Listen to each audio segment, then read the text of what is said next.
8-ാം ശതാബ്ദത്തിന്റെ മധ്യത്തിൽ കോൺസ്റ്റാന്റിനേപ്പിളിൽ ഒരു കുലീന കുടുംബത്തിൽ ഡെറാസിയൂസ് ഭൂജാതനായി. അവന്റെ അമ്മ യുക്രഷ്യ മകനെ സുഹൃതവാനായി വളർത്തിക്കൊണ്ടുവന്നു. ചീത്ത കൂട്ടുകെട്ടുകൾ വർജിക്കുവാൻ പ്രത്യേകിച്ചും അമ്മ നിഷ്കർഷിച്ചിരുന്നു. സാമർഥ്യവും സ്വഭാവ ഗുണവും കൊണ്ട് അവൻ എല്ലാവരുടെയും ബഹുമാനം സമാർജിക്കുകയും അവൻ ഉയർത്തപ്പെടുകയും. അക്കാലത്ത് കോൺസ്റ്റാന്റിനേപ്പിളിലെ പേട്രിയാർക്ക് പോൾ രാജിവെച്ച് സന്യാസം ആശ്ലേഷിച്ചതിനാൽ പേട്രിയാർക്ക് സ്ഥാനത്തേക്ക് വൈദികരും അൽമേനികളും ചേർന്ന് ഏകകണ്ഠമായി ഡെറാസിയൂസിനെ തിരഞ്ഞെടുത്തു.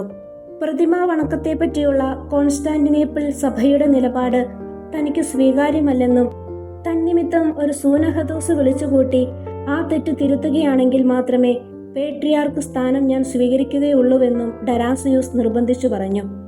അതിന് ജനം സമ്മതിക്കുകയും ഡെറാസിയൂസ് പേട്രിയാർക്ക് സ്ഥാനം ഏറ്റെടുക്കുകയും ചെയ്തു. 786 ഓഗസ്റ്റ് 1-ാം തീയതി പേപ്പൽ പ്രതിനിധികളുടെ അധ്യക്ഷതയിൽ പൊതു സൂനഹദോസ് ചേർന്നു. പ്രതിമാ തകർപ്പന്മാരുടെ ശല്യം നിമിത്തം പിറ്റേ കൊല്ലത്തേക്ക് നീട്ടിവെച്ച സമ്മേളനം യഥാവിധി നടത്തുകയും ചെയ്തു. ആപേക്ഷികമായും വണക്കം പ്രതിമകൾക്ക് നൽകാവുന്നതാണെന്ന കത്തോലിക്ക വിശ്വാസം സൂനഹദോസ് അംഗീകരിച്ചു. പേട്രിയാർക്കിന്റെ ജീവിതം വൈദികർക്കും ജനങ്ങൾക്കും ഒരു മാതൃകയായിരുന്നു. ലളിതമായ ഭക്ഷണം കൊണ്ട് അദ്ദേഹം തൃപ്തിപ്പെട്ടു. പ്രാർത്ഥനയും ജ്ഞാനവായനയുമായിരുന്നു അദ്ദേഹത്തിന്റെ ഒഴിവു സമയത്തെ പരിപാടി.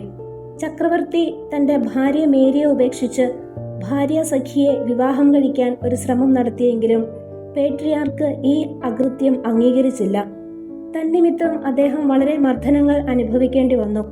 അവയെല്ലാം ദൈവത്തെ പ്രതി സഹിച്ച് 806 ഫെബ്രുവരി 25-ാം തീയതി പരിശുദ്ധനായ പേട്രിയാർക്ക് കർത്താവിൽ നിദ്ര പ്രാപിച്ചു.